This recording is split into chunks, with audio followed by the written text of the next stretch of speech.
In today's video, I'm going to teach you how to collect emails in Manychat. By the end, you'll have a clean, reliable way to ask for an email, validate it automatically, and store it in the right place for future campaigns and follow-ups. First, head to the automation section in your Manychat dashboard, then open Flows. This is where all of your conversational experiences live. You can open an existing flow if you already have one, or create a new flow if you're starting fresh. Either option works. The important part is that you're editing the exact spot where you want to ask for the email. Inside the flow, add a message block. This is the message your user will see right before they share their email with you. Keep the wording friendly, specific, and value-driven, so people understand why they should share it. For example, you can write, "Please enter your email to continue." You might personalize this based on context, like offering a guide, a receipt, or an update. But keep it short and clear. If needed, let users know what they'll receive and how often, and always respect local laws and platform policies by getting permission.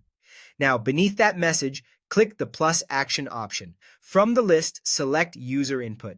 This turns the next user reply into structured data instead of just another message. It's the key to capturing the email correctly. Within the user input settings, set the type to email. Choosing the email type enables automatic format validation. So if a user types something that doesn't look like a valid address, Manychat will prompt them to try again.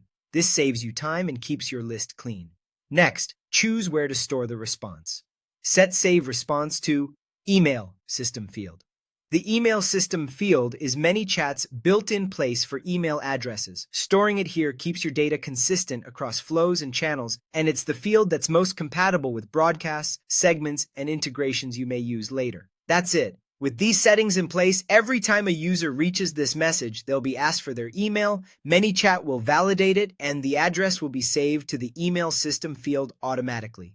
Keep your prompt clear, be transparent about what subscribers can expect, and avoid requesting any sensitive information beyond the email itself. When you're ready, you can use this captured email for follow-ups, confirmations, or delivering promised content in a compliant and user-friendly way.